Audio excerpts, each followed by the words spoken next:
I'm looking forward this year because of, again, Tony Dungy, a guy who in my era played against him, and I love him as a person.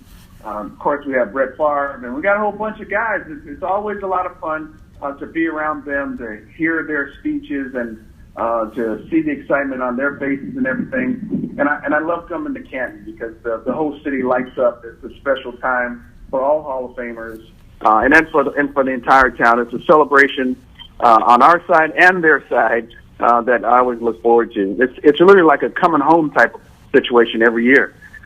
When you look at the fans, talk about how much of a treat this is for them, and what it does for them to see and honor the heroes that have played the game.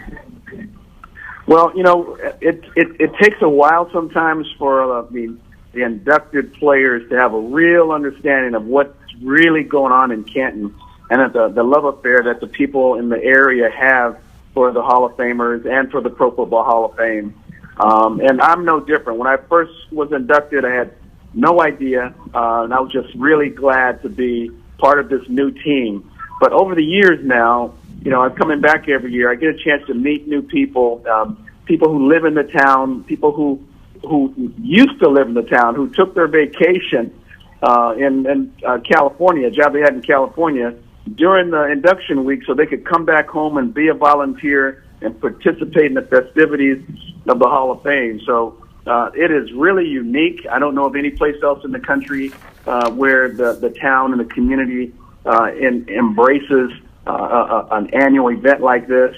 The parade is great. The people are great. And so anything, if you're in the Hall of Fame, anything that you can think of that you want to do, if it's doable, they will help you make it happen. And I got a lot of stories of people living in the area, fans to the Pro Football Hall of Fame, football fans, where they've gone above and beyond the call of duty to help me get something done. And it's not something that happens everywhere, and I really feel privileged to come back there every year and to have that type of love affair with the people in the community. You mentioned your former, I wouldn't say teammate, but opponent that you played against him, head coach Tony Dungy, that's being enshrined this year. How excited are you for him and his family? Well, I'm extremely excited for his family and for him. He's had a phenomenal coaching experience, a great experience as a player as well. But it's been an up and down, road, you might say, with some of the issues that he's had, with the death of his son and different things that have happened.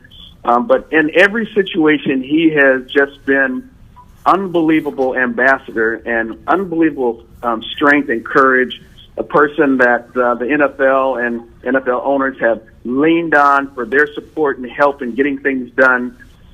He's just a phenomenal guy. His wife is, his family is, and it's just great that he's been inducted, and we'll get a chance to see each other at least one time a year, hopefully for the rest of our lives. And lastly, sir, with the new inductees coming in to that are being enshrined into the Hall of Fame, what is that piece of advice, or not so much advice, what is that piece of inspirational encouragement that you pass along to them because you are a Hall of Famer?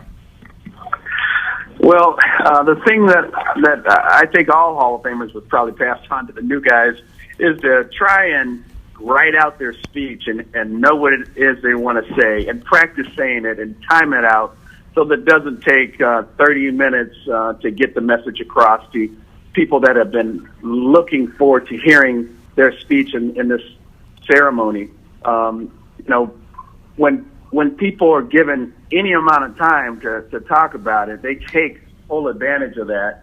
And it doesn't mean it's not important, don't get me wrong, but I just think there's another time to say that, to tell those messages. And so my advice is to try and be as succinct as you possibly can. Don't leave it up to just that last moment and just stand up there and put your speech in your pocket and just shoot from the hip. Try to do it in a way that is going to take a lot of other people in consideration. The the other folks who are in the stadium, the other people at home, the broadcasters and the sponsors who are donating their time and financial commitment to the event, and just hit the high points, if that makes sense.